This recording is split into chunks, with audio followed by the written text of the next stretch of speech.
Hey, what's up, lightboltjoe here. Today we're going to discuss the 2023 horror thriller film, adventure film, Unseen. So this is the Blumhouse slash MGM Plus original film.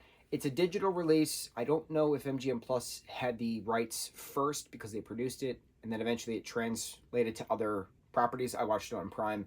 I'm sure you could watch it in other places as well. With digital media, that sometimes the license is for one place first, and then it moves. So who knows? Who knows where it's going next? Now, this is an hour 16 minutes, which is wonderful, but it went very slow. And it's unfortunate because it's a good plot concept, but some scenes, bro, it just took forever to get through. And sometimes with Blumhouse properties, and we've discussed this before, sometimes the story is a little wonky, but the cinematography, the set design, the costuming, the makeup, the special effects, all of that, the lighting, the saturation on the picture, like the technical stuff is gorgeous on Blumhouse projects, especially for horror films. But then sometimes the stories are a little wonky. So, for instance, this particular one, you have this main character who has been kidnapped by her ex-boyfriend, excuse me. And we go from 0 to 100 immediately. There's no build-up. It's just written, directed by so-and-so, produced by so-and-so. She wakes up on the couch screaming, at the ex after she just realizes she's been drugged and zip-tied, right?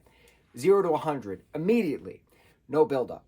So it's a matter of this jealous ex is trying to get revenge on her by kidnapping and then maiming her. It was a weird, there is no lead-up.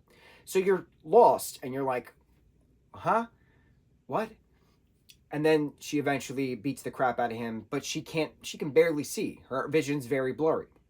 And she loses her glasses and breaks the glasses in the interim. So then it breaks a vase over his head, escapes, and then has her cell phone and can't really see. So after eventually figuring out 911, they say they're going to track her phone, but it's going to take about an hour. And then there's the movie. Hour worth of running through the woods, and how does she do this? So she tries to call somebody else, but she can't see. So she inadvertently hits a number that was a missed call from a week or so ago.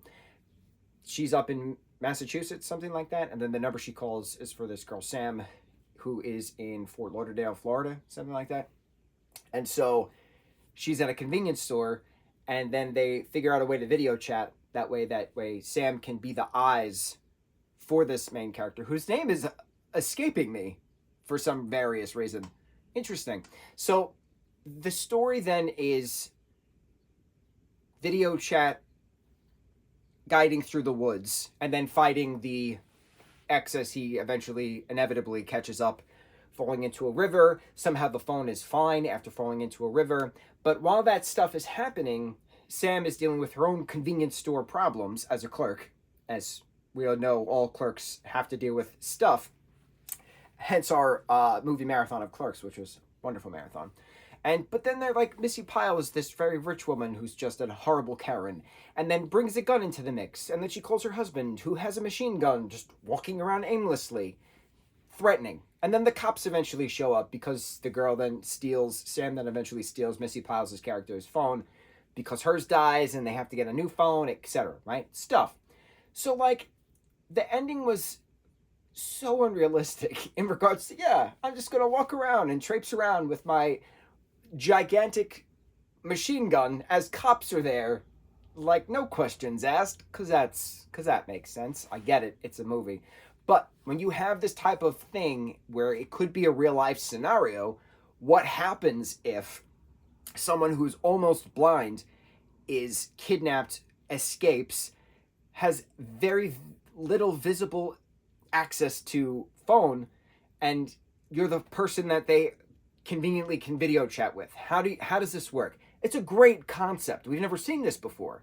But some of these monologues that the ex is giving is just so mundane and boring, and I'm glad that main character calls him out on it. But I don't know. I feel like it should not have been 0 to 100 immediately. I feel like we should have gotten at least 5 minutes of something to at least hold an emotional connection. And then the phone magically still working after she falls off a cliff into the river and then washes up ashore. Certain things just did not make logical sense. My phone into the river scenario and the millionaire white guy traipsing through the streets of Fort Lauderdale with a machine gun, because that makes sense. It's just some things were so unrealistic, but some things were so realistic. So I'm very conflicted because it was visually stunning. It was beautiful. The actresses, the two main girls, did an incredible job. Those women are extremely talented, but there was things missing. There was no beginning, which we needed a beginning to hold that emotional connection and champion then the survival of this girl. Um,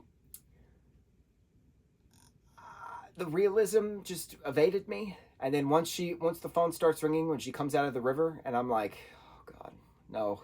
And we still had like half an hour left of the film, so I don't know.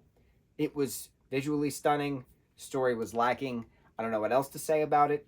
Unseen 2023 horror film from Blumhouse. On to the next review. Mahalo.